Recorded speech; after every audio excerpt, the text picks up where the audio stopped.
Hola a todos, ¿cómo estáis? Mi nombre es Juan Jesús Vallejo. Soy periodista, escritor y director del programa Noche de Misterio en Caracol Radio. Su nombre dejó en la historia de Colombia y del mundo un gran reguero de sangre. Pablo Emilio Escobar Gaviria, el fundador y creador del cártel de Medellín, el narcotraficante más importante de la historia. Pero detrás de sus envíos de polvo blanco a Estados Unidos y de su imperio de crimen, hubo una gran cantidad de magia negra. Pero no solamente Pablo Escobar, Amado Carrillo Fuentes, el Señor de los Cielos y otros narcotraficantes hacen exactamente lo mismo.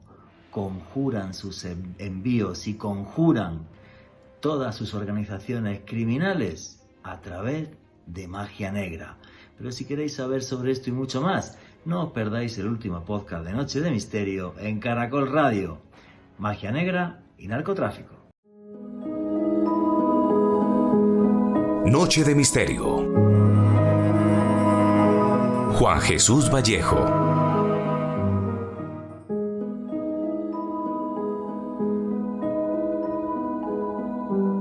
Nuestra codicia es nuestra mayor perdición. Hacemos locuras por conseguir metal amarillo, el oro. Y es curioso, porque es maldito y sagrado a la vez. En las antiguas culturas el oro recogía los rayos del sol, los rayos que venían directamente de los dioses, y se los proporcionaba a su poseedor.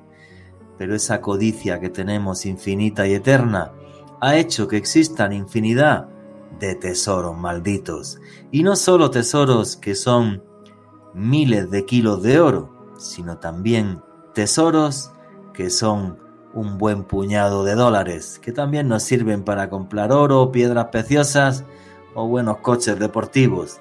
Pero sí, la codicia nos persigue. La codicia, en resumidas cuentas, es nuestra maldición, ese ansia de tener y de tener que no tiene fin.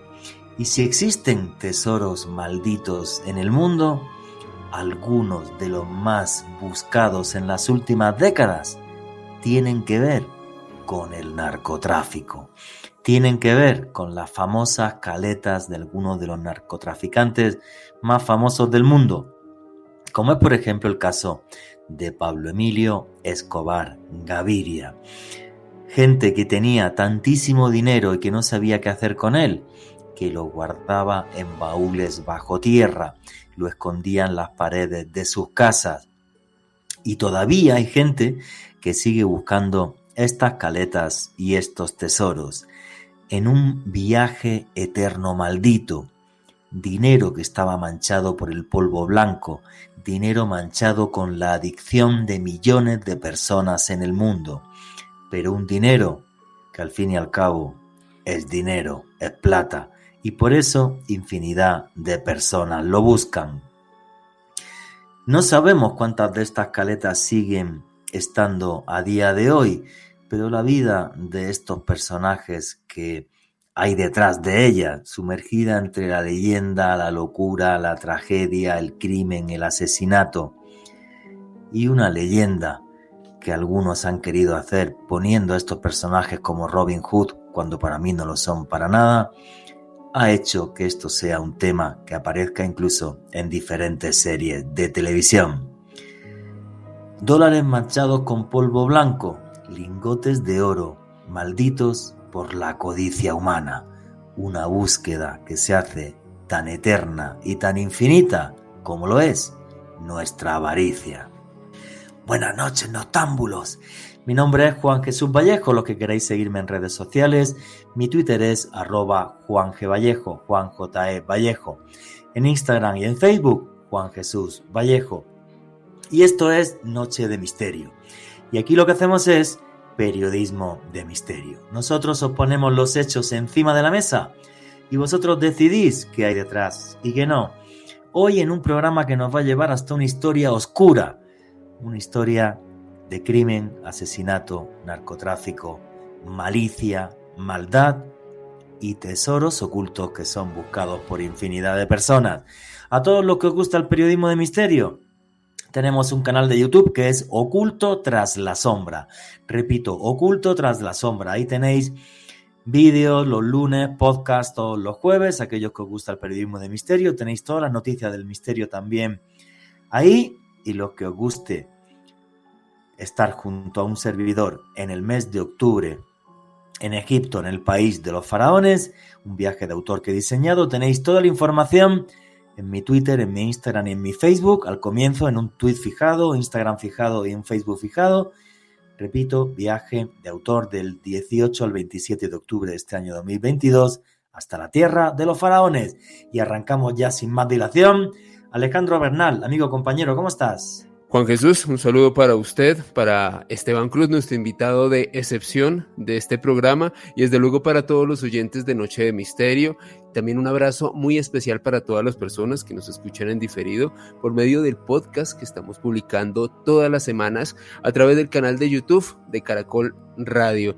Juanje, hoy un programa muy interesante, muy oscuro, muy intrigante y que tristemente tiene que ver con una realidad social que ha estado flagelando a Colombia desde hace décadas. Efectivamente, y si te hablo de tesoros malditos y de narcotráfico, ¿qué es lo primero que te viene a la cabeza, Alejandro Bernal? Pienso en la catedral de Pablo Escobar, a propósito, un tópico que tratamos en un programa anterior, aquí mismo, también en Noche de Misterio, también con Esteban Cruz. Pienso también en esos mitos que se tejieron en los 80 alrededor de las personas que se dedicaban al narcotráfico. Hubo muchas leyendas, Juanje, de personas que aparentemente amasaban ingentes cantidades de riqueza y que las enterraban en parajes totalmente desconocidos, que solamente conocían algunos pocos de sus lugartenientes y ellos mismos, así que va a ser sin lugar a dudas un dossier muy interesante el de esta noche. Bueno, y personajes además, por ejemplo, que hacían las huacas, enterraban ahí el dinero envuelto en plástico y los mismos narcos los mataban y los enterraban allí, junto al dinero, para que muy poca gente supiera dónde estaban las caletas. Hay una historia muy conocida, por ejemplo, del famosísimo Popeye, el sicario y lugarteniente de Pablo Emilio Escobar Gaviria, que él contaba públicamente, que le dijo a Pablo, que Pablo Escobar le preguntó: oye, ¿sabes dónde están marcadas las caletas? Y Popeye le dijo: sí, y máteme o déjeme con vida y yo le ayudo a que nadie le robe el dinero. Y yo creo que por eso vivía tan bien cuando salió de la cárcel, porque no es normal, muy normal el ritmo de vida que ese señor llevaba. En fin, es algo que marca la historia de Colombia, la historia, por desgracia, también de México en la actualidad, de Colombia también en la actualidad y de buena parte de América Latina. Pero bueno, el que ha escrito sobre esto un montón y además se ha hecho un libro que ya es todo un bestseller, que es el libro negro de la brujería en Colombia, es el señor Esteban Cruz Niño, director del programa Más Allá de televisión en Red Más. Amigo, compañero, hermanito, ¿cómo estás, Esteban Cruz? Muy buenas noches, Juan Jesús, gracias por invitarme aquí a Noche de Misterio, estoy muy bien. Este tema, como lo decía Alejandro y lo decía usted, es realmente extraño, oscuro. Yo creo que nos acompaña desde hace muchos siglos en la historia de la humanidad. En China, en Japón, en Europa, siempre hay historias de tesoros malditos, aquel oro del demonio, oro del diablo, que la gente escondía, los reyes, los duques, hay muchas historias de esto, los piratas, que guardaban tesoros en algún lugar del mundo, los escondían y cargaban la maldición, ¿no? Cargaban la maldición de que era oro o dinero conseguido a punta de sufrimiento, sangre, muerte, violación, asesinatos, ¿no? Y lo del narcotráfico tiene mucho que ver con eso, tiene una conexión muy fuerte con esa leyenda negra del dinero del demonio o del dinero que carga consigo la maldad. Yo lo que hice en el libro negro de la brujería en Colombia es poder entrevistar a familiares de Pablo Escobar que dicen haber enfrentado situaciones paranormales. Y no lo dicen los empleados, no lo dicen los vecinos, no lo dice cualquiera, que también tendrían valor esos testimonios, sino lo dice el mismo sobrino de Pablo Escobar, que él veía apariciones de humanoides sobre las paredes, fuegos, voces, cosas que se movían que lo guiaron a una de esas caletas.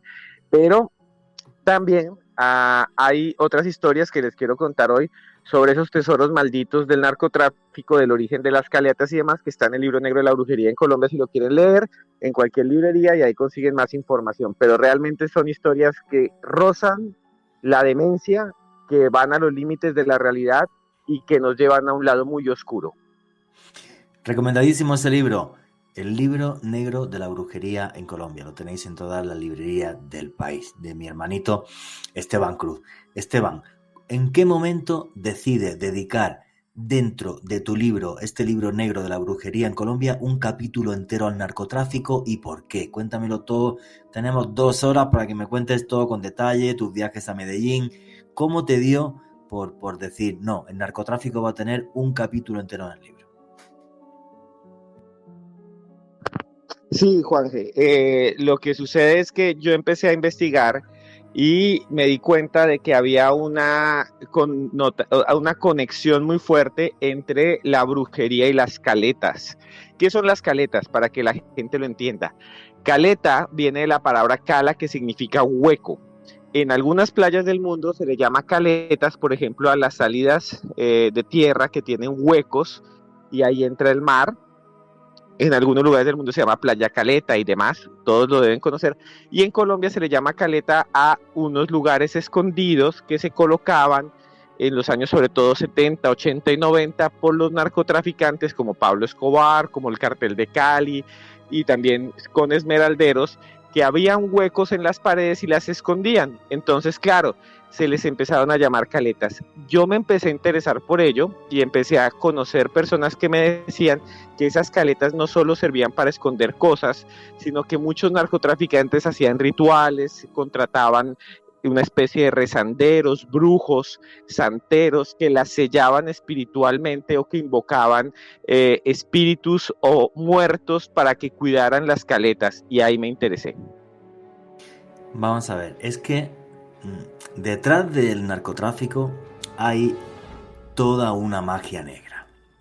Y toda una magia negra que es muy curiosa. Y vamos a intentar meternos en esto para que lo entendáis, ¿vale?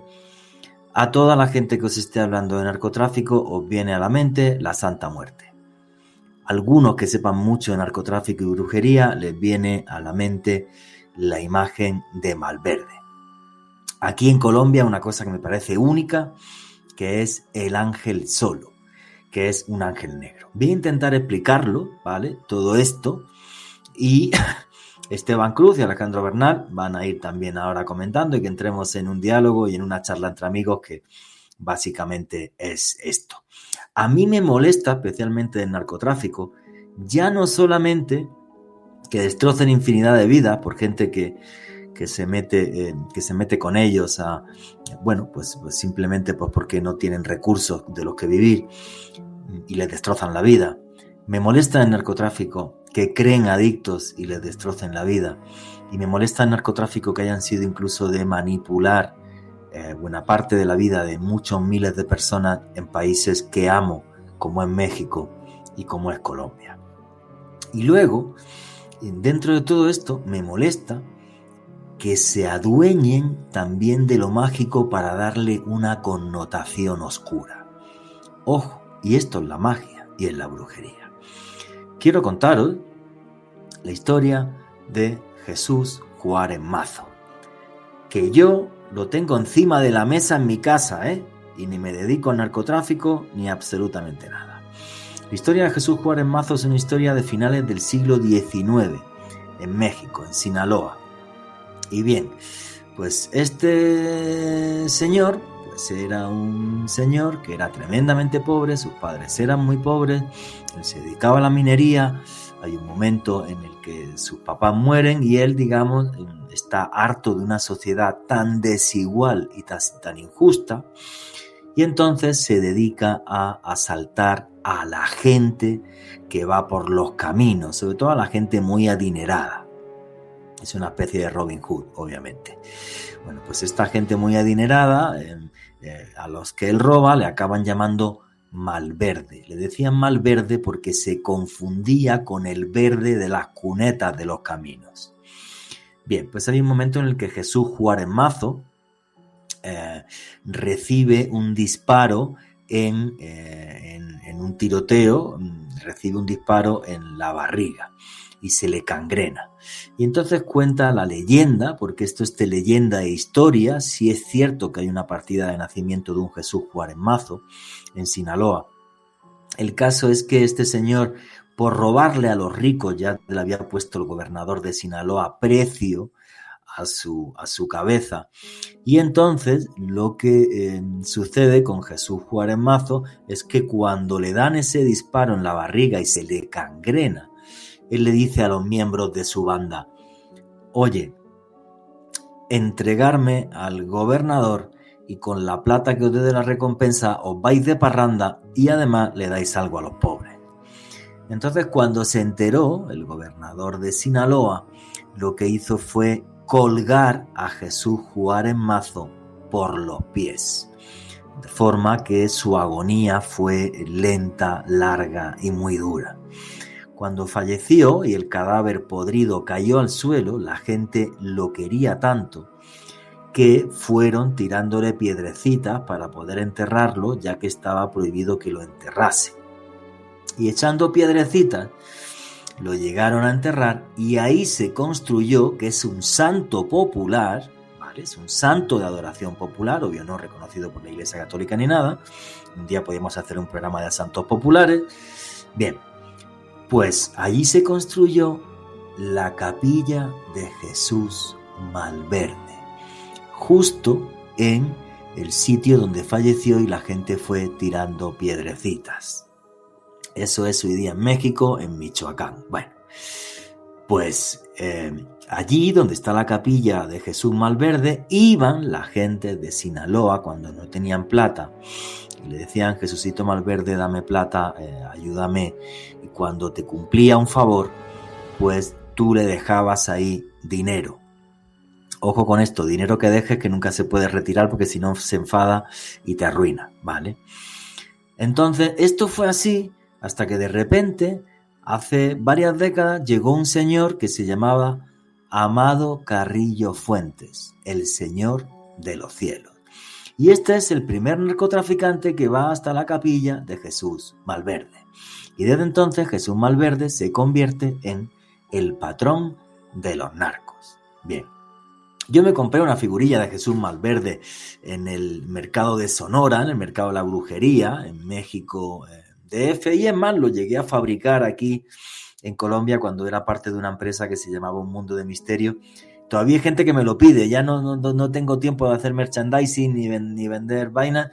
Es cierto, yo lo tengo en la mesa de mi casa y además pues yo le hablo y le digo: Jesucito, si firmo tal contrato, si gano tanta plata, te doy tanto dinero. Y entonces se lo meto debajo de las piernas y nunca se lo toco, y la señora que viene a casa le digo: Matilde, no me toque usted la plata del Malverde porque se enfada y la va a arruinar a mí, a usted, a mí no, yo me he quitado la plata, pero tenga usted mucho cuidado.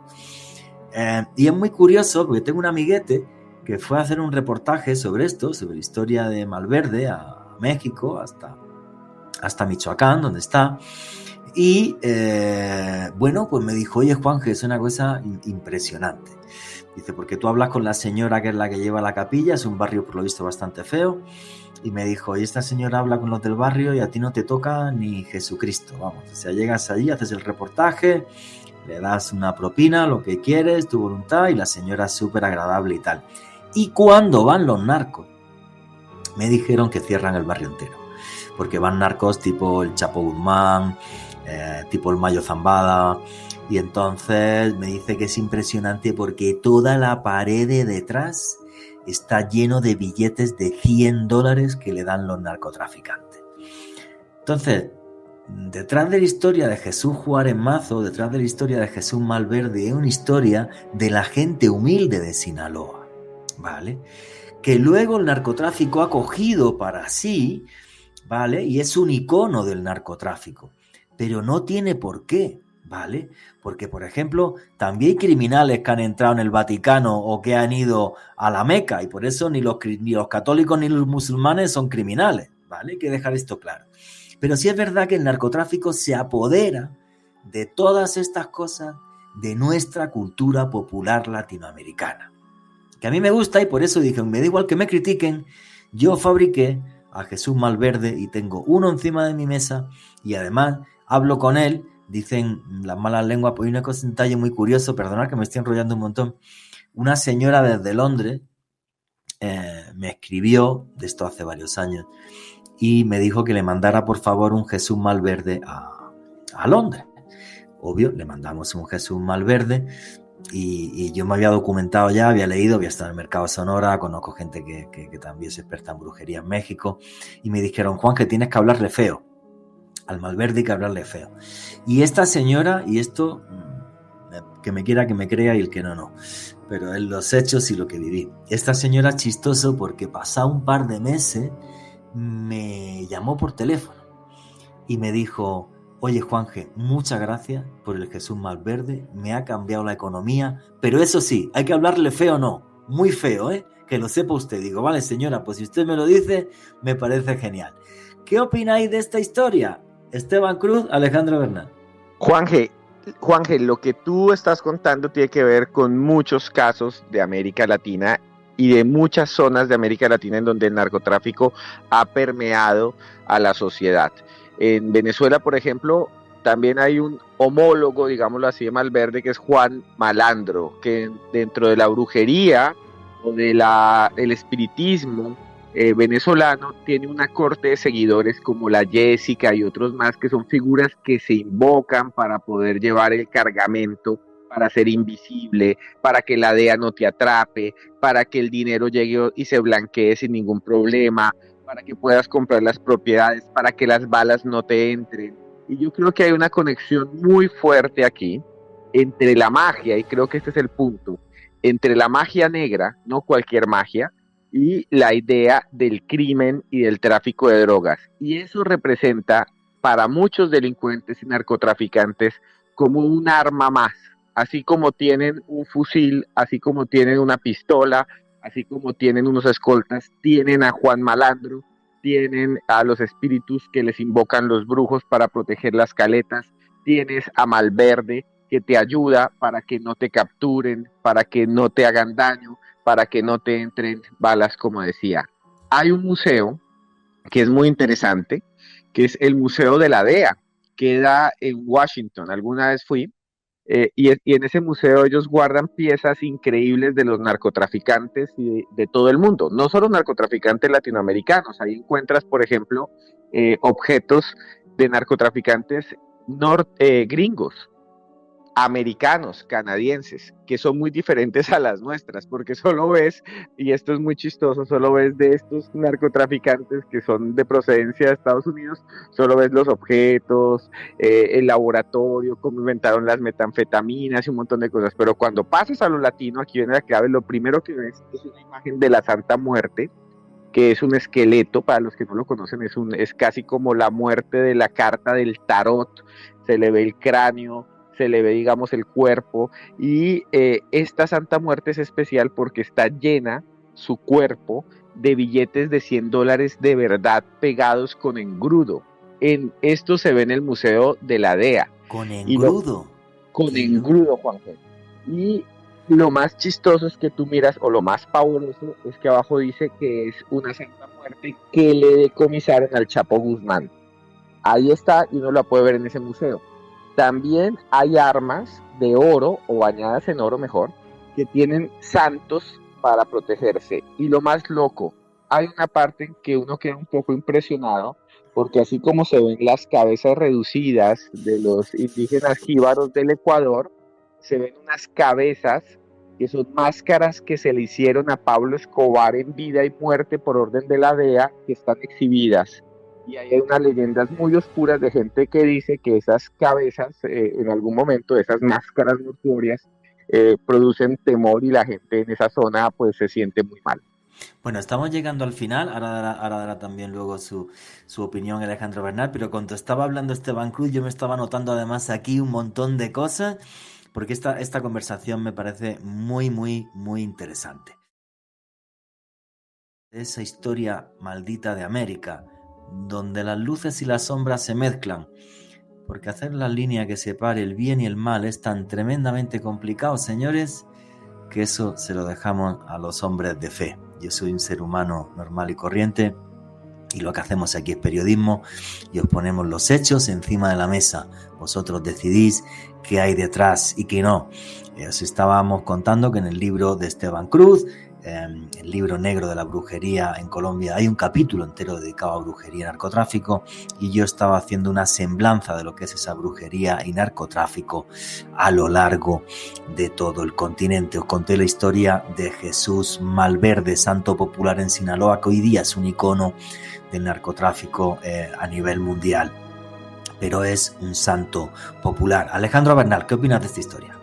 Juanje, yo creo que lamentablemente la historia de Jesús Malverde en el trasfondo es la historia de las profundas desigualdades sociales que hemos tenido desde México hasta Chile. Latinoamérica lamentablemente ha vivido sumida bajo este tipo de enormes diferencias sociales, y lo triste es lo que usted comentaba, cómo una creencia de origen popular luego terminó convirtiéndose en algo que utilizan los narcotraficantes para tener éxito en sus labores ilícitas. Ahora bien, el origen del culto como tal a Jesús Malverde, antes de que Amado Carrillo lo popularizara en el seno de los narcotraficantes, Juanje, arrancó a mediados de la década de los 70. Lo que comentan los investigadores que han estado muy de cerca de este fenómeno es que en aquel entonces, en la década de los 70 en México, había un capo de la droga, Julio Escalante, quien ordenó asesinar a su propio hijo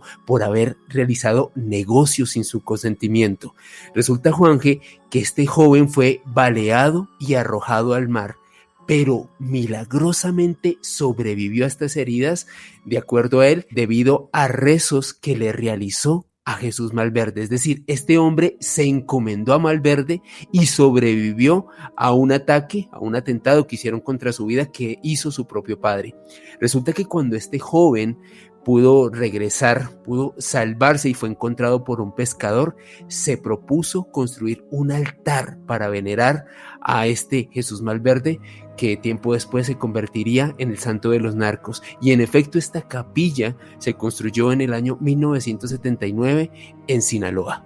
Buenísima esa historia que nos ha comentado Alejandro Bernal, como había otros narcos ya que fueron antes, que el famosísimo Amado Carrillo Fuentes, que es el que lo populariza hasta el infinito. Claro, pues fue el mayor narcotraficante del mundo después de la muerte de Pablo Escobar y de que metieran en la cárcel a José Luis Gallardo, creo que era el capo de capos.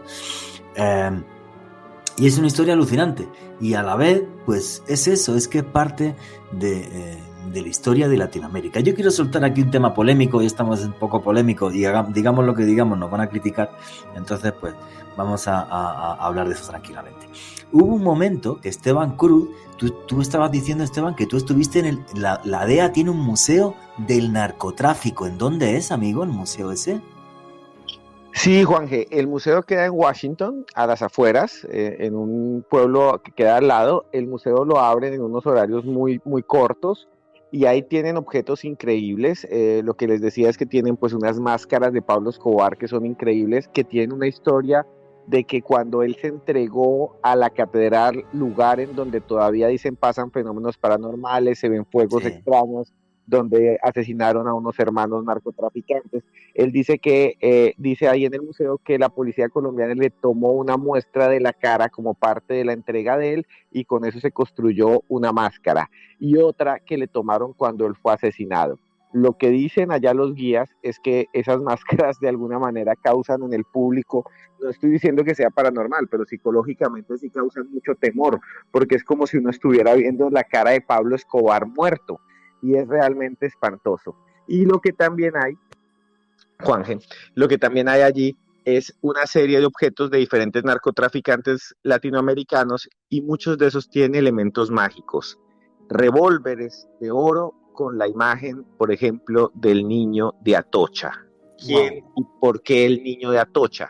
Porque la mamá de Pablo Escobar Gaviria era una seguidora ferviente, una devota del niño de Atocha, y en las armas de muchos narcotraficantes se popularizó que se pusiera eso. También hay un rezo que está en el libro negro de la brujería en Colombia, hay un rezo muy famoso que es el rezo de protección que se hacían todos y que incluso muchos narcos se han tatuado en la piel para que no les entren balas. Hay un montón de cosas increíbles. ¿El niño de Atocha se lo tatúan en la piel para que no les entren balas? Sí, junto con una oración especial. Esa oración la puse ahí en el libro. Pero aparte de eso, Juan Jesús, también te quería contar, y a todos los oyentes contarles algo que es muy extraño. Hay una derivación del Sagrado Niño de Atocha que se llama el Niño de la Cruz. Ustedes saben que los divinos niños, o los niños que representan, las imágenes que representan a Jesús en su infancia, algunos son de Jesús cargando una cruz. Eso se ve algo bastante fuerte, pero se ven, hay muchas imágenes europeas de la época medieval que aparece un Jesús niño, un niño pequeño que carga la cruz sufriendo. En muchas zonas de Colombia y Centroamérica hay un tipo de brujería muy oscura que se hacen los sicarios y los agentes del narcotráfico, que se llama la brujería o las oraciones o las invocaciones al niño de la cruz. Muchos dicen que viene de la devoción de Pablo Escobar, y lo que hacen es que durante varios días, especialmente un Viernes Santo y en momentos específicos, se cortan partes de la piel y se incrustan unas oraciones a ese niño de la cruz debajo del cuerpo, debajo de la piel, en unas plaquitas de metal. Y esas placas de metal pues la mueve la circulación del cuerpo, y dice que las lleva un poder mágico hasta un lugar donde quedan blindados y no les entran las balas. Esto ha sido registrado por las autoridades de Colombia, hay varios artículos, es real, es una aplicación de la idea de la magia negra. No digo que les funcione, pero sí es muy oscuro y casi es un culto, ¿no? No, me dejas en shock. Me dejas en shock. Yo quería contar un tema, meter un tema ahora, y me gustaría la opinión de Alejandro Bernal y de Esteban Cruz. Vamos a ver. ¿Por qué en Washington puede haber un museo del narcotráfico de la DEA? Tengo que decir que es muy fácil que este año vaya a Washington por otras cuestiones que no vienen aquí al caso, pero ya si voy a Washington, que quiero estar como unos 5 días, os aseguro que yo voy a ir a ver ese museo del narcotráfico de la DEA. ¿Y por qué, si en Colombia hicieran algo así, sería súper polémico, terrible, tal, no sé qué? Cuando yo he estado contigo, Esteban Cruz, en el Museo de la Policía Nacional que hay en Bogotá, ¿te acuerdas que hicimos un programa de radio desde allí? Y está... Ahí estuvimos. Efectivamente, y está la moto del hermano de Pablo Escobar, que tenía los radios de las ruedas de oro. ¿Te acuerdas, Esteban? Que yo eso no me lo podía creer, macho. O sea, sí, no estaba la moto del Arete, uno de los jefes de sicarios de Pablo Escobar, que tenía incrustaciones de oro, y estaban los teléfonos satelitales personales de Pablo Escobar. Sí, un ladrillo con un poco de sangre de Pablo Escobar, ¿recuerdas? Debajo de su chaquetón, que te das cuenta que era un tipo como muy corpulento, no era pequeñito para nada. Y lo que más me impresionó, las dos pistolas de Rodríguez Cacha, de uno de los socios de Pablo Escobar. Una de las pistolas, es que es ridículo, ¿vale?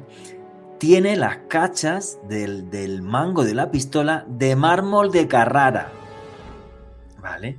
Y la otra tenía, además, porque se ve que el tipo era muy aficionado a los caballos, tenía una cerradura de oro con diamantes y un caballo de oro ahí, ¿vale? Y yo, recuerda, Esteban, que le dije al director de la policía, digo, mire usted, a lo mejor estoy ofendiendo a alguien, pero si este museo, en vez de esas piezas, tuviera 300 piezas más de narcos, es triste decirlo, era el museo más visitado de Colombia, por el morbo. Los seres humanos somos así, esto no tiene remedio y tal. Y digo yo, y es mi pregunta para vosotros, ¿qué opináis? Pues qué mal hubiera sido que hubieran hecho un museo del narco, porque lo peor es que los hay. Hay 2 museos del narco que ahora nos lo va a describir Esteban Cruz como son en Medellín, ¿vale? Por parientes de Pablo Escobar. Y uno además creo que está entre los mejores museos del mundo, o no sé qué, o una historia súper loca. Pues hombre, pues para que quede en manos de los parientes, con perdón, de los traquetos, pues que ya que el narcotráfico nos ha destrozado tanto la vida, por lo menos, pues mira, pues recuperar algo de plata. Es mi opinión, quizás es una barbaridad, insultos @ Juan G. Vallejo, Juan J. de Vallejo, no tengo ningún problema, sigo bloqueando cuentas, quiero vivir feliz, pero...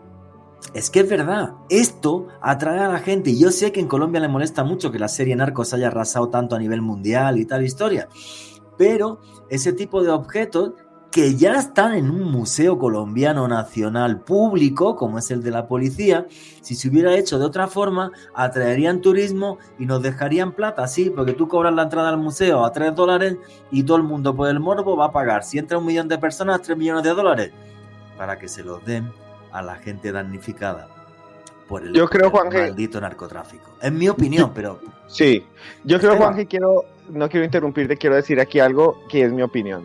Existe un museo del 11 de septiembre en Nueva York. Existe un museo, uno va y está donde estaban las Torres Gemelas y entras y ahí ves piezas increíbles como las ventanas, las grabaciones y es muy conmovedor. Existe un museo del Holocausto, no uno, varios museos del Holocausto de la Yo he terrible, estado. sí, de Ya las pasé, terribles situaciones, claro. claro. Y hay otro en Washington, hay otro en algunas zonas de Polonia y nos muestran la memoria de cosas horrendas. Yo creo que si no se hace como una alegoría, que nunca se debería hacer, es importante que esas piezas hagan parte de la memoria del país y la gente conozca nuestra historia para no volver a repetirla.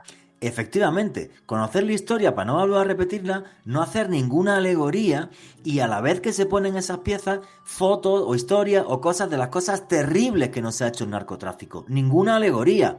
Pero leche, saquémosle plata. Pues si hay un museo, yo no lo sabía, del 11S en Estados Unidos. Uno del narcotráfico de la DEA. Del Holocausto, sí, Yad Vashem. Yad Vashem en Israel es, bueno, es una maravilla. O sea, ahí está el famoso árbol de Slinder en la Avenida de los Justos. Y de Ángel Briz, el español también, que salvó un montón de judíos en Hungría.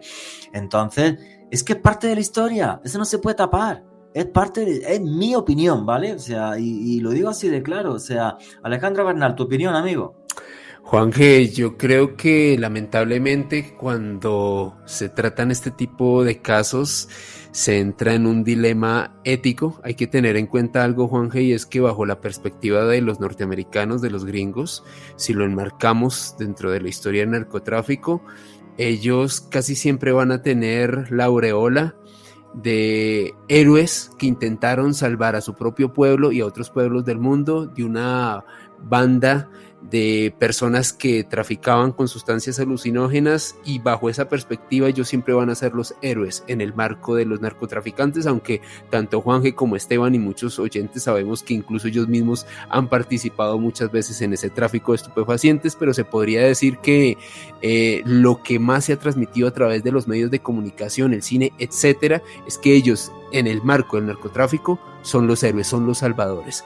Por ende, no se me hace raro que tengan un museo donde se expongan este tipo de cosas. Ahora, el leitmotiv de lo que estábamos hablando, y estoy muy de acuerdo con lo que dice Juanje y decía también Esteban, es que yo creo que sí sería muy importante tener un museo del narcotráfico con rigor aquí en Colombia, no para hacer apología, sino para recordar precisamente muchos de los errores que hemos estado cometiendo desde hace décadas, para, ojalá, en algún punto, aunque lo veo muy difícil, desligarnos de ese flagelo que tanto daño nos ha hecho como colombianos, Juanje. Yo creo que, y esto ya es una reflexión muy personal, y quiero desde luego también luego conocer la opinión de Esteban, hasta hace unas décadas, Juanje, era muy complicado sacar un pasaporte colombiano en un aeropuerto internacional porque tenías el doble de controles que un ciudadano de cualquier otra nacionalidad. Y eso es algo que a muchas personas se les olvida, porque me parece que el tema tristemente se ha romantizado por algunas personas, por otras no. En fin, no quiero entrar en esa polémica, pero ese flagelo que tuvimos los colombianos durante décadas, creo que sí es algo que tenemos que reflexionar y ojalá superar algún día. Alejandro, me parece genial tu opinión, ¿vale? Porque además es tuya. Y efectivamente, mi exmujer, por ejemplo, odiaba cualquier cosa por el estigma, porque tú lo has definido en esa opinión de una forma magistral. Los gringos son los salvadores, los buenos, como si no hubiera narcotraficantes gringos, ¿vale? Y los colombianos son los malísimos, que eran los que llevaban la droga y tal. Tú no puedes juzgar a todo un pueblo por lo que hagan unos pocos. Dímelo a mí, que soy español y todavía gente me insulta por lo que pasó hace 500 años. Como si yo hace 500 años, ¿vale?, hubiera estado aquí asesinando a indios. La gente, por desgracia, es así de imbécil. Y nunca eso va a acabar. O sea, por esto de la sociedad y el mundo, de buenos y malos. Fijaros lo que me pasó a mí en redes sociales, solo por decir toda mi solidaridad con el pueblo ucraniano. Solo por decir eso, ¿eh? Y lo que me cayó en redes sociales, que ya soy un fascista y no sé qué, o yo no sé qué estupideces. Tenemos que superar eso. Tenemos que opinar sin miedo y tenemos que hablar sin miedo, como estamos haciendo ahora mismo nosotros tres, que además, bueno, pues tenemos la ventaja de que somos amigos y esto sería pues como una conversación de taberna, ¿vale? Simplemente que la están escuchando muchas miles de personas. Y además, por ejemplo, que gente no esté de acuerdo con que se haga un museo de narcotráfico me parece genial, y otros que sí. Y si es que sí, ¿con qué enfoque? Que tiene que ser siempre ese. Pero realmente hay que empezar a superar los estigmas. Yo vivo en Colombia y es triste, ¿vale? Que hay veces que voy a España y digo, vivo en Colombia, y todos mis amigos se asustan, Dios mío, y no te asaltan. Y que, pues no, vivo genial, vivo feliz, estoy súper contento. Mi mujer es colombiana, mi novia es colombiana, mis amigos son colombianos, así que no veo españoles, ¿vale? Y ya, pero bueno, pero idiotas que sigan con estos estigmas de los buenos y malos, siempre habrá en cualquier civilización del mundo, por desgracia. Esteban Cruz.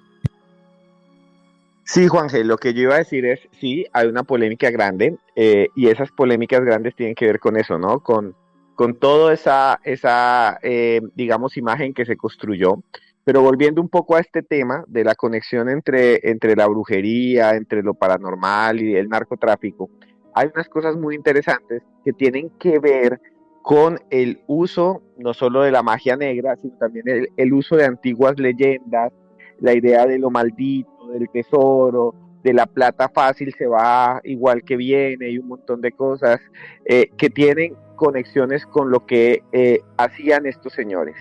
Y quiero volver a esto, Juanje, y es que en muchos lugares de Colombia todavía se dicen que hay caletas escondidas que están protegidas por espíritus. La catedral es un ejemplo de eso, y la gente dice que van a visitar, que por la noche, por ejemplo, ven llamas que flotan, esferas que flotan, que muchos incluso de los sacerdotes que viven en ese predio, porque dice que las ven. O sea, yo he entrevistado sacerdotes para el libro negro de la brujería, los entrevisté, porque si no saben, esta cárcel, que fue donde se entregó Pablo Escobar, que él mismo construyó, cuando la entregó de alguna manera el gobierno a una orden religiosa para que hiciera una obra social, ellos decían que había tantas cosas que hicieron un montón de misas de liberación, misas de exorcismo, digamos, y destruyeron todo donde estaban las celdas, las supuestas celdas, porque ahí el tipo vivía con lujos, con prepagos, con un montón de cosas terribles, explotación de mujeres y un montón de cosas, y ahí encima construyeron un edificio en forma de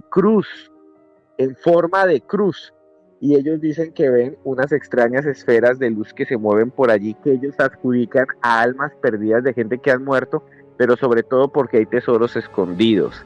Y en Bogotá, con eso termino, hay una casa muy famosa, que era la casa de Gonzalo Rodríguez Gacha, había ser mexicano, donde hace apenas unos 10 años la policía dijo que había algo muy extraño por las mañanas.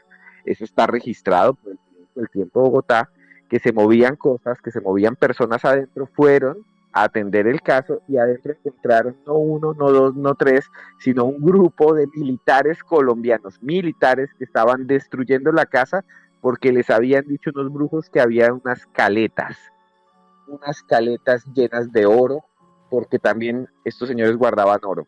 Y ahorita vamos a escuchar al sobrino de Pablo Escobar, que me contó cómo encontró, más adelante lo escucharemos, cómo encontró una supuesta caleta también con oro, ¿no? Porque no solo guardaban, porque ellos decían, los billetes se pudren. Y hay una frase muy fuerte de Pablo Escobar que dice, no hay nada que vuela más mal que billetes podridos, solo muertos, porque el billete cuando se pudre igual que el cuerpo humano. Dios santo, qué terrible. Sí, yo creo que tenían que haber guardado, y tiene que haber caletas de esmeraldas y de diamantes y de oro y también de todas esas vainas. Pero bueno, falta poquito creo que para terminar este bloque, pero de todas formas vamos a escuchar ese audio de Nicolás Escobar. Yo veo una sombra o veo la aparición de una persona y yo lo miro con el mismo respeto como si estuviera con un humano. Entonces a lo mejor por eso ellos tendrán la capacidad de poderse aparecer sin que yo me sienta incómodo. Esto sucedió Durante muchísimos años, podemos hablar desde el 96, 97 hasta el 10, creo que fue el 10 de enero, y no me equivoco, el 1 de enero, algo así primero o 10 de octubre del año 2017. Durante ese lapso gigante de tiempo de años, estando en una casa que el comedor da contra una ventana, de esa ventana a otra ventana hay un pequeño espacio que podemos llamarlo un patio, y después sigue otra ventana que da hacia donde estaba el parqueadero de los carros, o está el parqueadero de los carros. Yo, estando un día ahí almorzando, vi una sombra de un señor. Yo me quedé mirándolo, el señor viene, entra y se desaparece.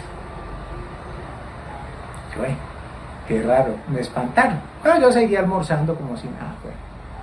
Y tampoco le conté absolutamente a nadie nada de eso. Para mí es normal que pase eso. Tiempo después, porque yo no vivía aquí, sino que vivía en Manizales, que vuelvo a Medellín, vuelvo y me siento a almorzar, vuelve y sale el mismo personaje, vuelve y pasa a la misma pared, se esconde. Le digo yo, ¿viste? Pregunto pues a la calle, aquí se murió alguien viejo, yo un señor que sale ahí del comedor, pasa, y voy y pregunto, ¿aquí en esta casa hay una caleta que no hayan encontrado? ¿Qué? Ya después vuelvo y ya no era solamente el señor, sino que se veía el señor y una señora. Venían, pasaban y se iban. Ya yo me vengo a vivir aquí a Medellín. Y en resumen, ¿pero encontró caleta o no encontró caleta, Esteban? Sí, eso es lo que les quería contar. Él dice que él ve cómo esas sombras se meten en las paredes y un día va con un cincel, rompe la pared y adentro encuentra, según él, una serie de objetos. 1, una pepita de oro, una pepa de oro grande. 2, un bulto lleno de billetes viejos de peso que ya no pueden, de pesos, que ya no tienen valor, que le da mucha lástima, pero eso ya no es sino de museo. Y él dice también que encuentra una máquina de escribir, que la caleta tenía un baño con una ducha entera para que alguien pudiera estar ahí y una nevera muy vieja, y que tenía, aparte de eso, una cámara fotográfica que él me mostró y una especie de teléfono viejo que tenía una línea que ya no funcionaba para poder llamar. Eso dice que él encontró gracias a esas sombras que lo guiaron hasta allá, Juanje. Dios santo, o sea que no solamente había caletas para guardar dinero, sino que lo que hacían también era hacer, digamos, llámalo caletas, habitaciones falsas, escondidas, para que, me imagino que sicarios, narcotraficantes o personas claves dentro del cártel de Medellín pudieran esconderse ahí. No sé, a mí esto es una historia que me parece alucinante. Oye, Esteban, quedan un par de minutitos solo, ¿vale? Pero vamos a ir arrancando en algo que yo creo que a todo el mundo le está interesando como a mí. ¿Cómo fue ese viaje tuyo a Medellín y cómo fue sentarte de los parientes vivos de Pablo Escobar? Sí, Nicolás es una persona que tiene unos 50 años, es una persona que después de eso ha tenido un montón de transformaciones. Él dice que se arrepiente de todo lo que hizo su familia, él trata, según él, de hacer obras sociales, y me senté durante varias horas y observé, porque estaba interesado por estos temas sobrenaturales, sobre las caletas, y él me contó pues todas estas historias. Yo había investigado, Juanje, y hay una cosa muy fuerte sobre las caletas, y es que en algunos momentos ellos contrataban brujos o personas ligadas al chamanismo para que rezaran las caletas que fueran invulnerables. Esto viene desde el mundo de los indígenas, ¿no? Y te corto ahí, Esteban, porque no tenemos tiempo, y ahora nos sigue narrando que esa historia me parece interesantísima. Bueno, programa polémico hoy, pero lleno de magia, de misterio y, por desgracia, de la historia de Colombia. Este programa va a ser polémico, pero la historia hay que contarla y el periodismo es así y no hay que tener miedo. Nos estaba contando Esteban Cruz cómo va hasta Medellín, conoce a Nicolás Escobar, que es sobrino de Pablo Emilio Escobar Gaviria, y le comenta incluso cómo contrataban a chamanes o brujos para rezar las caletas. Esteban Cruz continúa con esa narrativa. Sí, hay unas historias muy fuertes de los que hacían caletas en los años 80 y 90, que son estos escondrijos, estos escondites. Había gente especializada en hacer caletas, o sea, había obreros, gente que era el maestro caletero, digamos así, el que le hacía caletas a todos los narcos, no solo narcos, sino personas con mucho dinero, guerrilla, paramilitares en su momento, y era gente especialista. Les voy a dar 2 datos. Dice Nicolás Gaviria, y lo busqué también con otros datos, que las caletas las hacían generalmente a nivel del piso, no era que estuvieran al frente de uno, porque pues la policía venía y golpeaba las paredes, pero nunca miraban al suelo. Entonces generalmente estaban al nivel de los pies, las caletas. Es mentira que estuviera al nivel de una persona. Y que muchas de ellas también tenían adentro un baño, una ducha, porque pues servían de alguna manera para que personas también se escondieran. Pero el otro punto, que es el realmente extraño, es que muchos de estos maestros caleteros o los que hacían caletas fueron asesinados. Eso es muy triste, porque sabían dónde estaban las caletas y cómo encontrarlas. Y lo otro es que se contrataban chamanes y brujos que hacían rezos especiales para que fueran visibles, para que fuera imposible encontrarlas, para que de alguna manera, mediante las artes oscuras, mediante la magia negra, el que fuera no las pudiera encontrar. Y a eso le llaman que las caletas se esconden. Es como si tuvieran vida propia en el mundo popular de la magia. Le dicen que las caletas mismas se esconden. Entonces los que buscan caletas dicen, se me escondió la caleta. Huyó, como que si tuviera protección. ¿Y sabe cómo lo logran, Juan Jesús? Muchas veces lo hacían, y eso está en el libro negro de la brujería en Colombia. Si alguien quiere ver el libro, ahí está toda esa historia, y con más detalle. Muchas veces lo hacían dejando pedazos chiquiticos, huesos humanos, porque se los encomendaban a un muerto. El brujo encomienda al espíritu de un muerto, que puede dejarle ahí un pedacito de hueso, que cuide la caleta, que los espíritus cuiden la caleta para que no la encuentren. Dios santo, qué crueldad y qué locura. Oye, Esteban, ¿y cómo fue que localizaste a Nicolás Escobar? ¿Este tiene algún museo ahora de narcotráfico, alguna historia? ¿Qué te contó él de su vida personal? Porque tiene que ser un personaje, bueno, pues con una vida de película, ¿no? Sí, él tiene su museo, él tiene incluso un canal de YouTube. Él tiene de alguna manera unas historias increíbles. Él cuenta, por ejemplo, que él estudió en un internado en Suiza con muchos jeques millonarios de todo el mundo, miembros de la realeza. En Suiza están los colegios más famosos, digamos, de Europa. El mundo, Donde sí, van. sí, y carísimo, sí, sí, pero absurdo, sí, sí. Sí, y él dice que tenía compañeros que hoy en día él sabe que son príncipes de Europa, o que son de las familias reales musulmanas de Arabia. Incluso ahí en esos internados estudió también el hoy dictador de Corea del Norte. Sí, sí, Kim Jong-un. Sí, él estuvo ahí, y él dice que todos se asombraban porque él tenía muchas cosas, que él tenía un carro deportivo, un Porsche, un último modelo, y los príncipes no. Y que en algún momento los príncipes le dicen, pero no entendemos, usted viene de un país que ni siquiera conocemos y tiene más dinero que nosotros, que somos de la realeza. Y que le responde, no, ustedes son los que tienen el oro amarillo, el oro que brilla, ustedes los de musulmanes tienen el oro negro, y lo mío es el oro blanco. Así les dijo. Y que No. todos se quedaban callados. Sí, hay fotos, inclusive él cuenta mucho eso, pero también cuenta muchas historias que tienen que ver con que él se arrepiente, con que él hace un acto de contrición, con que él mismo ha sufrido ese estigma, con que ser sobrino de Pablo Escobar, así sea buena persona, no ha tenido problemas, le trae un montón de problemas siempre. Entonces que él se arrepiente mucho, y que ha tenido esas experiencias paranormales que tienen que ver con esos tesoros ocultos, ¿no? Dios santo, qué fuerte. Y ese es un pariente, pero creo que hay otro pariente que tiene otro museo, ¿no? Creo que son dos museos en Medellín, ¿no, Esteban? Sí, es el padre de él, alias El Osito, es el Roberto Escobar Gaviria, hermano directo de Pablo Escobar, que también tiene ese museo, el de él, y es algo aparte, ¿no?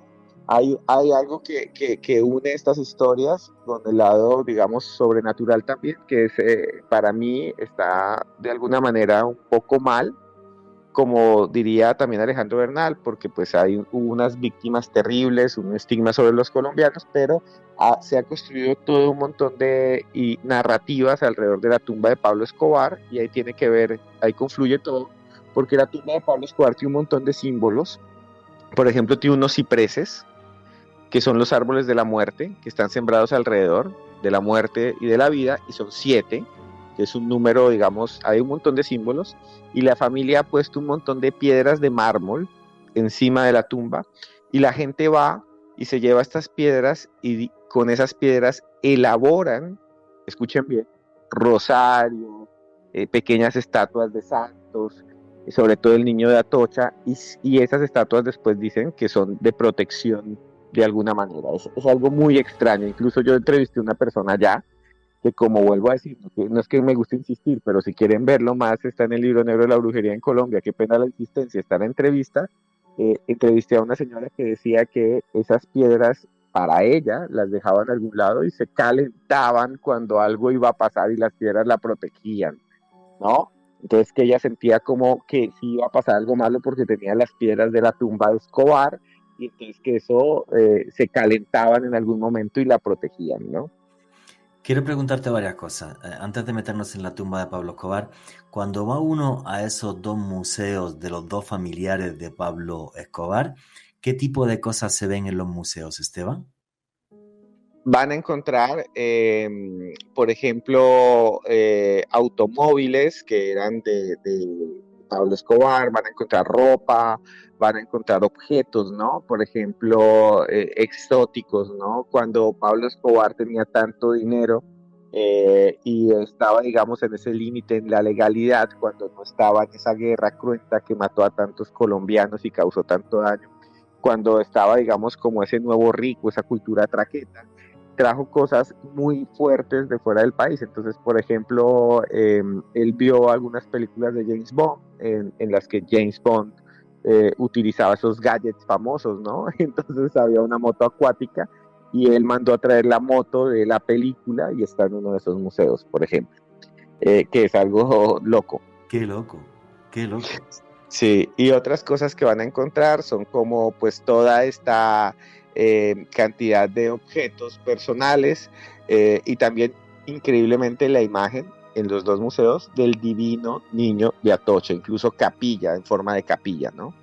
Wow, qué heavy. O sea, incluso la familia a día de hoy sigue con la devoción al divino niño de Atocha. Una pregunta, Esteban, cuando uno va a la tumba de Pablo Escobar, porque bueno, la tumba creo que es un mausoleo enorme, o sea, no es una tumbita así pequeña. ¿Qué tipo de personajes se encuentran en la tumba? ¿Hay personas que están vendiendo cosas en la tumba? ¿Cómo es el ambiente de la gente? Porque creo que a día de hoy es un lugar de romería mundial, que va gente de todo el mundo a ver la tumba de Pablo Escobar. Me imagino que unos por morbo y otros, digámoslo claro, porque serán traquetos de vete a saber qué país. ¿Cómo es el ambiente que se respira en la tumba de Pablo Emilio Escobar Gaviria? Esteban Cruz. La tumba de Pablo Escobar está en un cementerio que se llama Jardines de Montesacro. Hay una estación del metro, uno se puede bajar y llega hasta allí a unas 4 cuadras.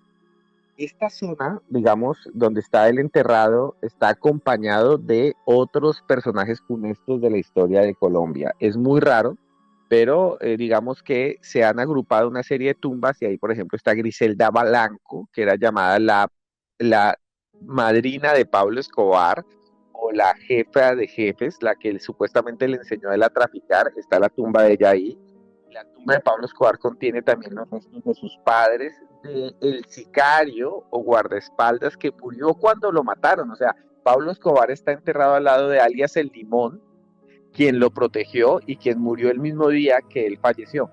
Y tiene algo muy interesante, que es que tiene 2 lajas negras, que son 2 piedras que trajeron desde la hacienda Nápoles, como una forma de mostrar, digamos, ese poder. Y hay un señor que lleva 20 años allí, que es el guardián de la tumba de Pablo Escobar.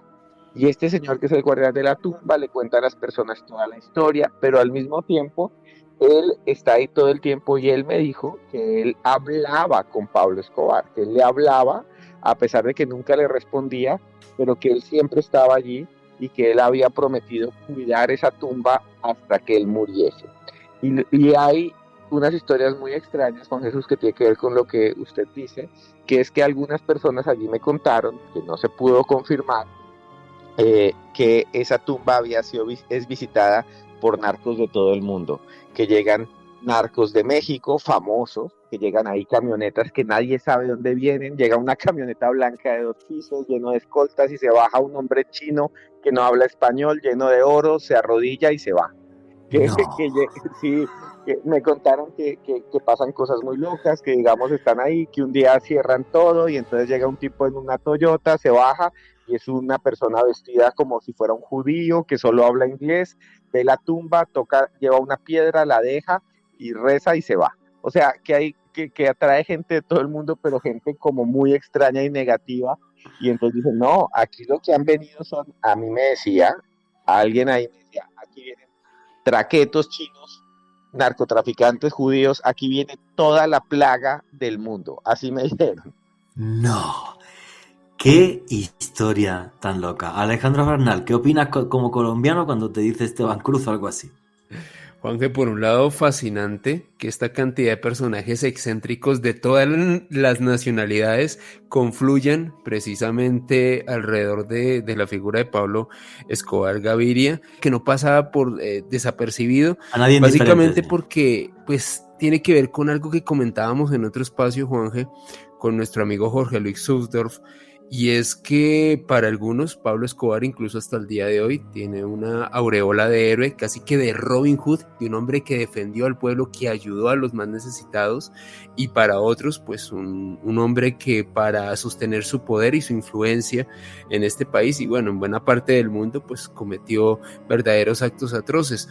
Y gran parte de esto, y quiero volverlo a citar, creo que lo he comentado varias veces, pero es que siempre que pienso sobre Pablo Escobar o si hablan sobre estos temas, para mí es imposible no recordar una vez un tour que estaba realizando, un guía turístico aquí en el centro de Bogotá, a propósito que me lo encontré en una actividad cultural que realizábamos con Jesús y este servidor hace unos años aquí en el centro, y este guía para turistas extranjeros, en perfecto inglés, le estaba diciendo a un grupo de angloparlantes que Pablo Escobar era un héroe.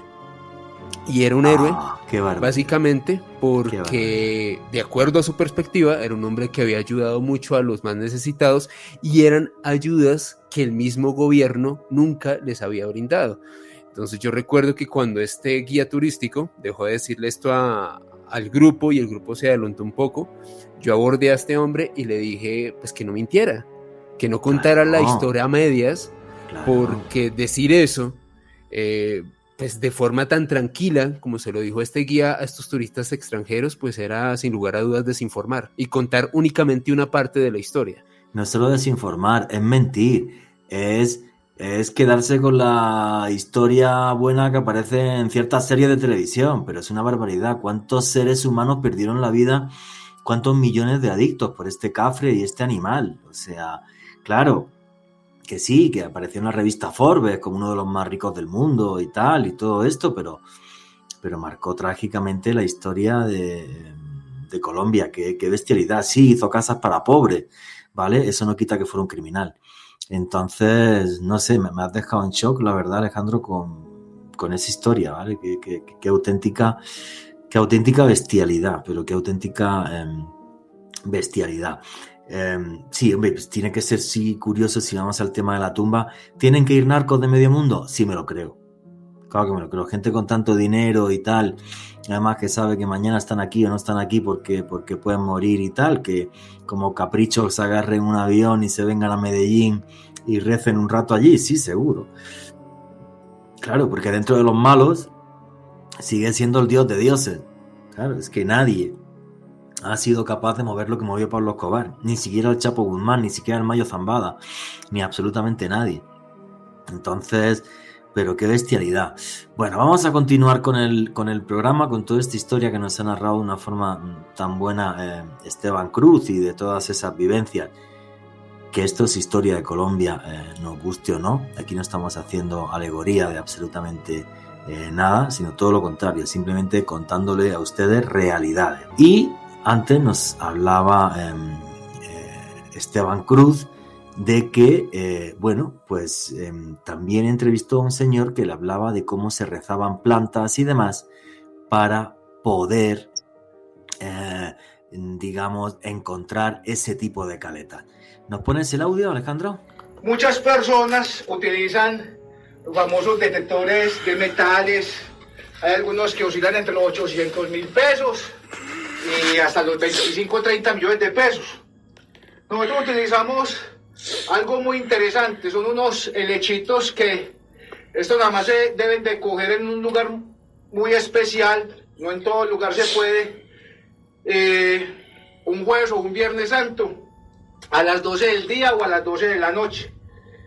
Y lo que tienen, en diferencia de los otros detectores, que los otros detectores lo hacen nada más, o sea, detectan una herradura, un clavo, cualquier cosa de metal. Eso nada más detectan estos helechitos aquí, como los ven, no detectan sino oro o dinero, no detectan nada más. O sea que lo que está contando este señor es que hay un helecho que le haces un conjuro y el helecho cuando llega cerca de a que hay oro o dinero hace alguna cosa rara. ¿Cómo es exactamente esto, Esteban? Sí, Juanje, esto parte de la idea de que es posible encontrar, digamos, las huacas de los narcos a partir de magia. Ellos dicen que lo que está cerrado con magia responde a la magia. Ellos dicen que muchos de los brujos, de los narcos, cerraron o clausuraron, ese es el nombre, cerraron o sellaron mágicamente los tesoros. Entonces, para abrirlos se necesita una serie de conjuros que increíblemente yo me puse a investigar, se conectan con las creencias de los antiguos grimorios europeos. Y es que los grimorios europeos decían que había que hacer una cosa, una hora específica, una oración en un momento específico, especialmente los viernes santos, ¿no? En horas pares. Entonces nos dicen que el Viernes Santo a las 12 de la noche, en lugares que son mágicos, una montaña, se los voy a decir una vez, un cerro como el Cerro de la Tusa, una montaña como Monserrate, encuentran unos helechos que son helechos que de alguna manera están germinando, dicen ellos, y los cortan, y con una oración, cuando están cerca a uno de estos tesoros, ellos los llevan en la mano y los helechos reaccionan bien siendo secándose, o achilándose hacia abajo, cayendo hacia abajo, y que ahí ellos saben que ahí supuestamente está el tesoro. Pues bien, son creencias populares, yo no puedo decir que esto sea verdad, tiene que ver más con la magia, tiene que ver con la idea de que estos tesoros están allí, pero ellos también me decían, y lo dicen muchos también, que muchos de estos tesoros son malditos, ¿no? Que este dinero cuando lo sacan, como fue con tanta sangre y tanto dolor, es más que una bendición, es una maldición, y que ellos solamente se encargan a veces de entregarlo, pero que ellos no cobran, dicen, ¿no? Sí, es que la verdad que además Medellín, que es una ciudad a la que yo amo, en la que he estado infinidad de veces, por cierto, el mejor chicharrón del mundo, tiene toda una historia en torno a esto que a mí me parece flipante, ¿no? Yo como extranjero pues lo flipo, ¿no? Y cuando, y le mando un abrazo a toda mi familia política que sigue por allí, por Medellín, si están escuchando este programa, que saben que los quiero y que los amo, ¿vale? Porque hay gente que me acogieron en su familia desde el primer día. Pero sí es cierto que hay todo, digamos, desde una geografía mágica, de brujería, en torno al narcotráfico en Medellín, muy curiosa, ¿vale? Uno es, por ejemplo, el tema de la iglesia de Sabaneta, donde dicen que cierto día, juraría que me dijeron los miércoles, es cuando van los sicarios y llevan las balas a rezar las balas para que no fallen a la hora de quitarle la vida a alguien. Luego está también la Virgen de la Huacatala, donde me dijeron que iban, que es un lugar que hay, yo no sé qué sucedió donde está la Virgen de la Huacatala para que allí haya una virgen. Lo intenté indagar, yo no entendí nunca nada. Me dijeron también que le decían la Virgen de los Sicarios, que si mucha gente vinculada al narcotráfico pasaba por allí, por donde está la Huacatala. Yo estuve y también encontré gente súper normal. Yo estuve allí, me pareció un lugar bonito. Y luego recuerdo una vez hace muchos años, y en aquella entrevista creo que también estaba Esteban Cruz, en otra etapa radial que tuvimos, entrevistando a un antropólogo que nos comentaba que en el cementerio de Medellín, no recuerdo el nombre de qué cementerio de Medellín, nos hablaba precisamente, de que, como por ejemplo cuando moría alguien muy muy malo en Medellín, a los pocos días era fácil que profanasen la tumba para amputar los dedos de las manos, porque con eso se hacían rituales mágicos para los sicarios que querían llevar a cabo sus crímenes. Una cosa que me dejó muy en shock. ¿Qué nos puedes contar, Esteban Cruz, de todo esto? De esta geografía de la Virgen de Sabaneta, de la Huacatala, de las cosas que pasan en los cementerios de Medellín. ¿Qué fue lo que llegaste para tu libro, Esteban? Sí, realmente las historias sobre la llamada Virgen de los Sicarios es más una construcción que sí existía como rumor, pero que se volvió súper famosa con una novela de Fernando Vallejo, que es muy buena, la recomiendo. Se llama La Virgen de los Sicarios, se llama así. Esa novela se vuelve muy popular y además de eso, pues tienen una película, se produce una película que también le va muy bien, entonces pues como que hace que sea más famoso el tema. La Virgen de la Guacatala es más una aparición, ¿no? Eso no está tan ligado hacia el narcotráfico. Lo que sí está ligado, Juan Jesús, es que en el cementerio de San Pedro, en Medellín, que es el cementerio histórico, digamos que es patrimonio, que tiene un montón de estatuas y objetos de mármol que son hermosos, un cementerio muy bonito. Yo creo que es uno de los cementerios más bonitos de Colombia. Ahí fueron enterrados algunos de los sicarios de la estructura del cartel de Medellín, sobre todo los de una familia que es evangélica, pero sus hijos tomaron ese camino oscuro y maldito, y están entonces los Muñoz Mosquera, que era alias Tyson, y hay uno que está preso en Estados Unidos que es alias La Kika. Estos eran personajes que eran los ejecutores, los encargados de matar, de aniquilar, de torturar, de secuestrar, personas muy, muy malas. Hicieron muchas cosas, pero se generó durante años una especie de culto alrededor. Y lo que yo estuve investigando allá y hablando con las personas y lo que está en la literatura de antropólogos y gente muy seria que ha trabajado sobre esta zona, colegas míos, es que hay una serie de ritos alrededor de estos sicarios, los Mosquera, y por ejemplo, les voy a decir dos cosas muy locas. Uno, siempre tenían durante muchos años, cuando no había ni siquiera DVDs, sino cassettes, un sistema que reproducía la música que a ellos les gustaba, salsa y demás, siempre 24 horas al día en la tumba. O sea, esto era sorprendente y eso estuvo funcionando hasta hace unos pocos años. Lo segundo, Juanje, muchas personas de este cementerio dicen, van allá y hacen diferentes rezos. Una de las cosas más raras que se encontró, o que yo encontré, era que dejaban balas, a veces, balas sin usar, con una cinta roja amarrada y las dejaban como ofrenda. Dicen las personas de allí que eso no volvió a pasar, que eso ha cambiado, que hace unos años era mayor. Lo otro que también encontré es que hay personas que le rezan especialmente a estos señores para, digamos, y esto suena muy duro, pero un saludo a todos los que son inmigrantes en otros países que nos escuchan, para pasar las migraciones a esos países sin que los devuelvan. Entonces mucha gente piensa que como el narco penetraba y llevaba la cocaína desde las selvas de Colombia hasta Wall Street, donde los ricos del mundo se metían sus líneas de perico y aquí la sacaban de Colombia, pues así como llegaba la droga, también casi invisible puede llegar una persona. Entonces muchos de los que se van a meter por las fronteras, por el hueco, por muchos lugares, se encomiendan ahí como para que les den esta protección para ser invisible a la ley, ¿no? Porque la coca es invisible a la ley y ellos buscan eso. Madre mía, fascinante la historia que nos acaba de contar Esteban Cruz.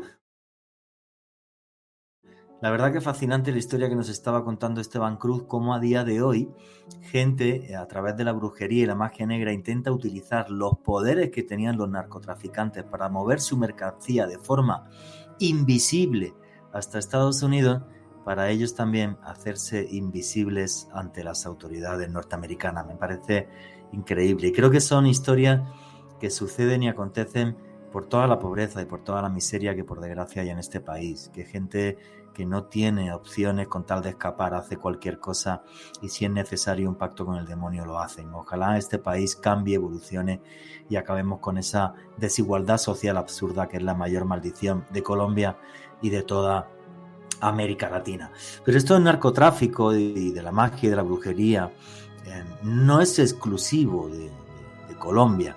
Historias oscuras, por desgracia, hay también en otro país hermano, ¿vale? Al que amo, en el que he vivido temporadas, en el que he estado infinidad de veces, en el que he hecho 3 documentales, que es México.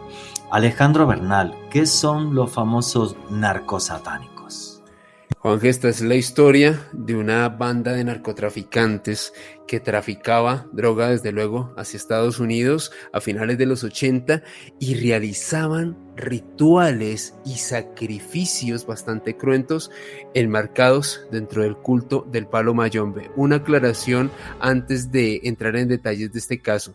Con esto no estoy comentando que el palo mayombe sea una religión mala, para nada. Para nada, yo he estado en Cuba con paleros, para nada. Utilizaba rituales de este tipo para poder tener éxito en el tráfico de estupefacientes. Un contexto muy rápido: el palo mayombe es una religión monoteísta traído por esclavos de África Central, que fue llevada principalmente a Cuba y desde Cuba se expandió a buena parte de Latinoamérica. Básicamente se crea en Cuba y es una mezcla entre la religión yoruba que llega de Nigeria con el espiritismo. Yo he estado con paleros en Cuba, son personas maravillosas y efectivamente, esa aclaración que ha hecho Alejandro Bernal, que quede bien clara. Yo amo cualquier culto y cualquier religión bien entendida, como es la santería, el palo mayombe, y si usted quiere adorar al gran dios Chicharrón, también me parece genial. No hay ningún problema. Continúa, Alejandro. Totalmente, Juanje, y hay gente que practica el palo mayombe, como usted, como yo, como todos los que nos oyen, gente totalmente normal, pacífica, y no hay ningún problema. Bueno, la historia de los narcosatánicos nos dice que este grupo de narcotraficantes fue liderado por un señor que se llamaba Adolfo de Jesús Constanzo. Este hombre nació en Miami en 1962 y era hijo de inmigrantes cubanos allá en Estados Unidos.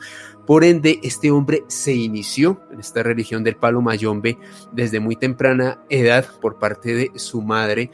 Esta señora se llamaba Delia Aurora González, quien a propósito era sacerdotisa dentro de esta religión. Ahora, ¿cómo se destapó? ¿Cómo se conocieron varios de los crímenes y el tinglado que tenían estos narcos satánicos en México? Todo arrancó en Matamoros, en México. Esta es una ciudad fronteriza que colinda con Brownsville en los Estados Unidos.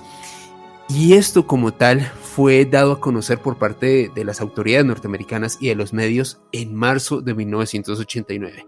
Resulta que un estudiante de medicina, Mark Kilroy, de 21 años, desapareció precisamente en Matamoros tras una noche de fiesta, una noche de parranda. Como muchos ciudadanos norteamericanos, pues les gusta ir a México a echarse una cana al aire, como diríamos en Colombia, para pasar un buen rato, y este chico desapareció en extrañas circunstancias.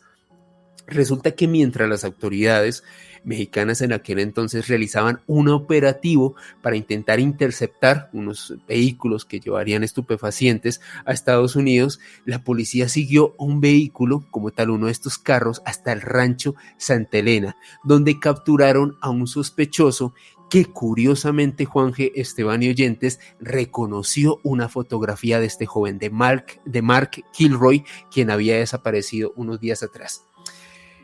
La policía mexicana organiza un operativo para ir hasta este rancho Santa Elena para intentar encontrar algún vestigio sobre la posible estadía de este joven, de Kilroy, ahí, y lo que encuentran es una escena dantesca, Juanje.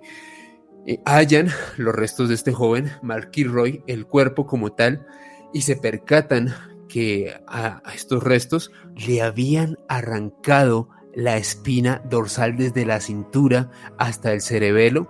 De hecho, el cráneo de Mark Kilroy fue encontrado con múltiples machetazos, le habían sacado los sesos y adicionalmente encontraron los restos de otros 12 cuerpos que tenían rastros de mutilación. Cuando las autoridades mexicanas encuentran esto, quedan muy sorprendidas y comienzan a buscar a personas que tuviesen información sobre este crimen tan cruento.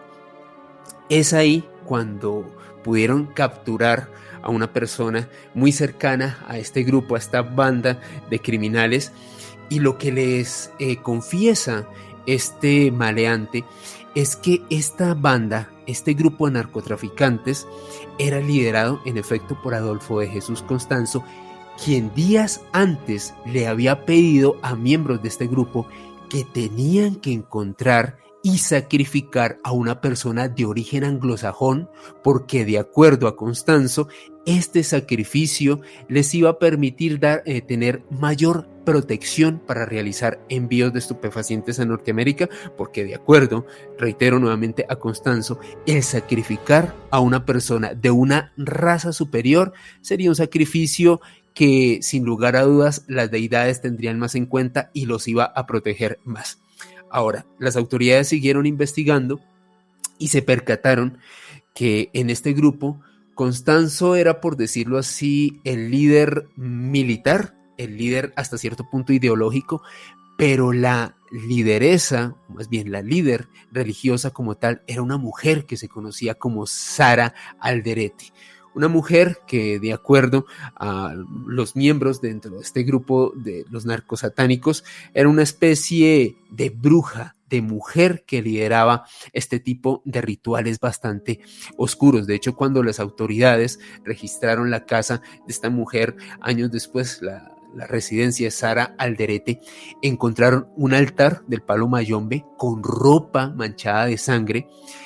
Y lo más curioso de todo esto, Juanje, es que algunos testigos que habían participado en estos rituales comentaron que esta ropa con estos vestigios de sangre pues había sido encontrada en este lugar por algunos sacrificios que esta mujer había realizado en ese sitio como tal.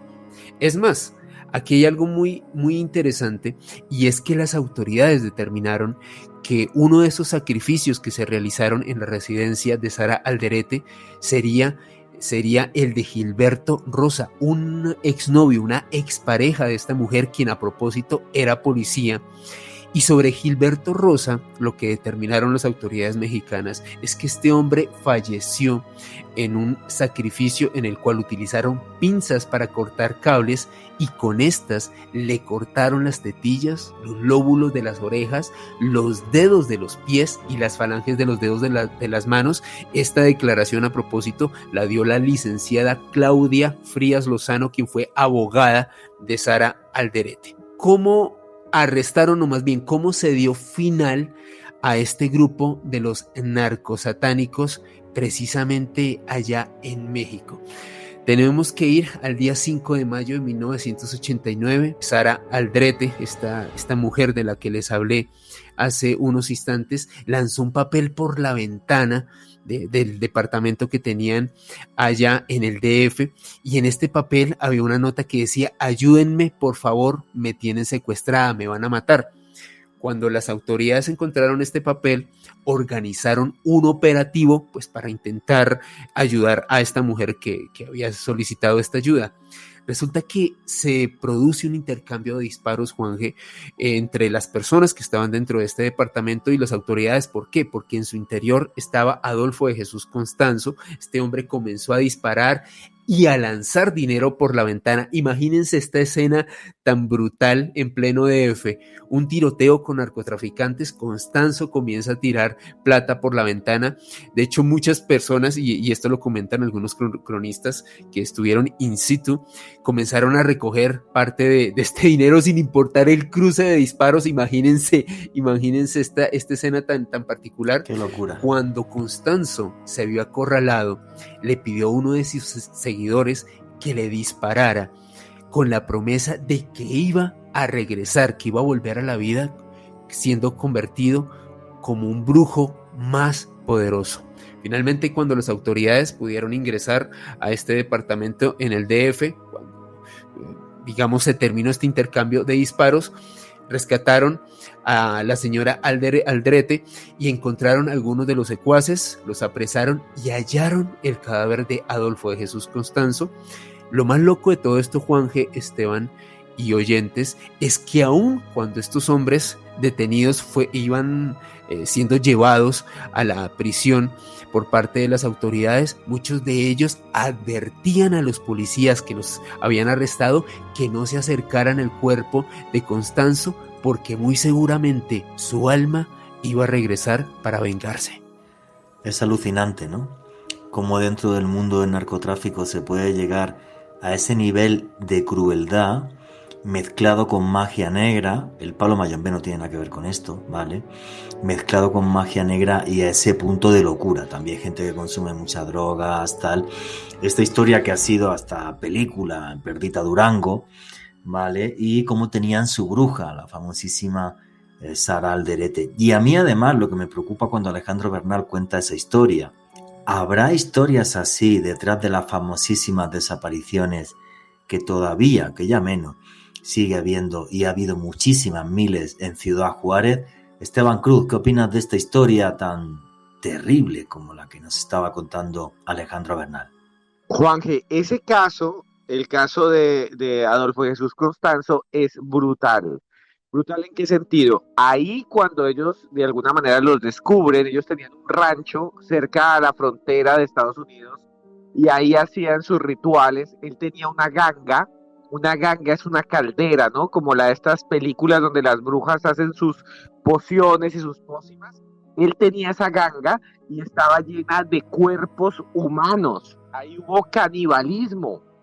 Y lo más impresionante, cuando a Constanzo lo descubren, encuentran que uno de las víctimas es, como decía Alejandro, un ciudadano norteamericano, pero todo se destapa porque este ciudadano norteamericano, su familia es amiga, nada más y nada menos que de George Bush. Entonces ponen a la DEA a buscarlo. Yes. Aquí está, si no, no los hubieran casi encontrado.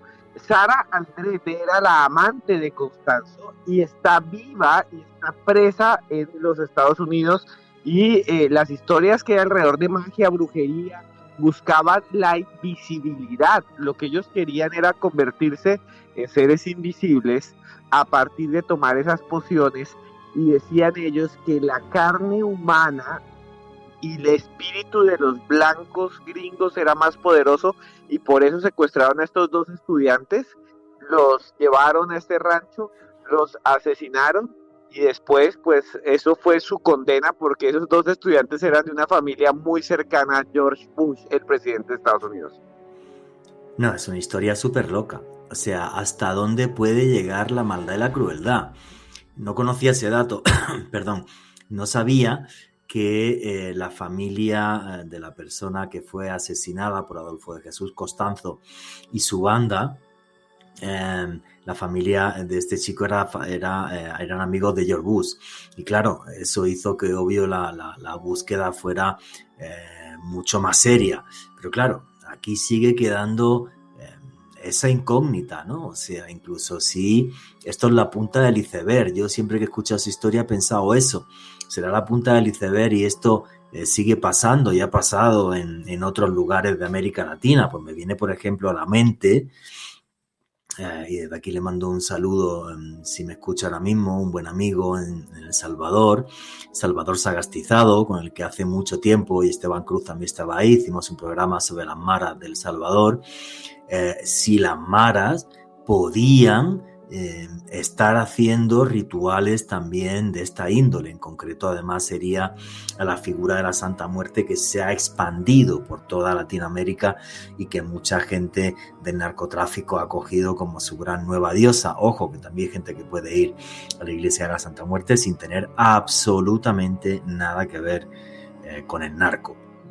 Y esto es un tema muy, muy heavy. Alejandro Bernal, cuando te documentas de una historia así y la cuentas, ¿Qué opinión y qué sensaciones te vienen a la mente, amigo? Juanje, lamentablemente siento que el poder justifica los medios y este tipo de grupos de maleantes con el propósito de poder tener éxito en el envío de sus cargamentos de estupefacientes hacen cualquier cosa, lamentablemente. Ahora, a la pregunta que dice Juanje, o que hizo más bien Juanje hace unos instantes, y es, ¿será que esta será la punta del iceberg de muchos grupos que hacen eso en México? Mi pregunta es la siguiente: ¿cuántos grupos de narcotraficantes, no solamente en México, sino también aquí en Colombia, realizarían actos de brujería, estarían emparentados con la magia negra para poder tener éxito en estos envíos? Y no solamente en los envíos, en los sacrificios, así como veíamos en el caso de Adolfo de Jesús Constanzo, Juanje. No, pero si es que todo esto es muy loco, ¿no? Y mira, hace pocos días aquí en Colombia, invito a la gente que vea esto, lo googleen, ¿vale? El señor este que dieron de baja al ejército colombiano, alias Majin Buu, cabecilla de las disidencias de la FARC. Y eso que la FARC lo que buscan es el comunismo y la igualdad. El tipo con una pistola bañada en oro, con su nombre, que pone Majin Buu. O sea, es la cosa más loca del mundo. Y esto es en la actualidad. Sí, ¿Vale? Juanje, Dale. qué pena interrumpirte, pero es que esto no lo puedo dejar pasar. Hace poco el ejército de Colombia dio de baja a alias Matamba, uno de los narcotraficantes actuales que eran más importantes del Clan del Golfo. ¿Y saben cómo lo descubrieron? Porque infiltraron las comunicaciones y detectaron que Matamba, que había escapado de una de las cárceles más importantes de Colombia, estaba en contacto con una bruja o con una hechicera, y mediante esa conexión con la hechicera, y esto es de hace 2 semanas, esto no estamos hablando de antes, y mediante esa información pudieron ir allá y lo mataron, lo dieron de baja. O sea, todavía los narcos, como este señor Matamba, están conectados indudablemente con la idea de que se puede transformar la realidad mediante los hechizos, los sortilegios, mediante el uso de sacrificios, rituales. Eso es real, eso está aquí, eso acaba de suceder, no estamos diciendo mentiras. No, claro que es actual, igual que ves la pistola del tipo este de Majin Buu y dices, está claro que es un narco y que además, obvio, pues tendría también sus brujos y demás. Hablarán algún día, ahora que estamos en todo esto de paz y tal, la gente de la FARC, de ese tipo de cosas, de brujería y cosas así. No lo sé si algún día lo harán, pero la verdad es que, bueno, pues datos como el que acaba de dar Esteban Cruz o este de Majin Buu, pues a mí no me dejan muy tranquilo, porque esto es actual, efectivamente, no estamos hablando de hace 40 años. ¿Serán estos capaces incluso de hacer rituales así como los de Adolfo de Jesús Constanzo? Cualquier cosa me puedo llegar a imaginar. Una cosa que me sorprendió también mucho cuando estuve en Leticia, las desapariciones en los poblados indígenas, y son desapariciones que desde mi punto de vista pueden tener mucho que ver también con ese tipo de rituales de narcotráfico, y estuvimos indagando también sobre eso con mi buen amigo Artur Oms allí, y conseguimos incluso algunos audios que no voy a poner porque estoy convencido que me pueden pegar 2 tiros. O sea, cosas muy, muy heavy, pero muy, muy heavy. Bueno, señores, faltan 5 minutitos para que lleguemos al final del programa, y sí quería comentar, ¿no? Lo hemos mencionado varias veces, el tema de la Santa Muerte. La Santa Muerte también es un santo de adoración popular mexicano que, según toda la historia, tiene mucho que ver con Michantecútl, con el dios que recibe en el inframundo, y que se hace tremendamente famosa desde que hace unas décadas aparece su figura en el lago Catemaco, el lago donde hay muchísimos brujos y hay muchísima brujería. Yo he estado en el lago Catemaco en México, y bueno, pues tampoco tiene por qué, ¿vale? Gente que vaya a una iglesia de la Santa Muerte no tienen por qué ser satánicos, ni tienen por qué ser narcotraficantes, ni mucho menos, ¿vale? O sea, quiero también dejar esto claro, que es un culto sincrético entre mitos que vienen de la antigua tradición azteca con luego el cristianismo. ¿Tú cómo ves el tema de la Santa Muerte, Esteban Cruz? Exactamente como lo dices tú, es un culto sincrético, une creencias que vienen desde los pueblos que poblaban lo que hoy conocemos como México con el cristianismo, pero miren que lo que me parece a mí impresionante es cómo se irradia. Hoy en Argentina se habla de la mala muerte y han encontrado unos casos increíbles, para los oyentes de Argentina lo saben, que es de alguna manera horrendo, como altares en algunos poblados argentinos de delincuentes donde han hecho crímenes terribles y encuentran esa imagen de la mala muerte, ¿no? En fin, alucinante. Bueno, señores, llegamos ya al cierre y a las conclusiones de cada uno de nuestros participantes. Esteban Cruz, amigo, tus conclusiones, tu cierre, y recomiéndale a la gente tu maravilloso libro, que yo ya me lo he tragado entero, Libro Negro de la Brujería en Colombia. Esteban Cruz. Muchas gracias, Juanje. No, yo solo quería decirles a todos ustedes muchas gracias. Si les interesan estos temas y estas investigaciones, pueden conseguirme como @cruzescribiente en Instagram y @cruzescribiente en Twitter. Ahí hay mucha información que yo he ido posteando. Y también les recomiendo el programa Más Allá, mi canal de YouTube que se llama Los Audios de Cruz Escribiente. Y yo sí les quiero decir que muchas de las cosas que hablamos acá están en el Libro Negro de la Brujería en Colombia. En ese libro hay cosas que no he podido decir aquí por tiempo.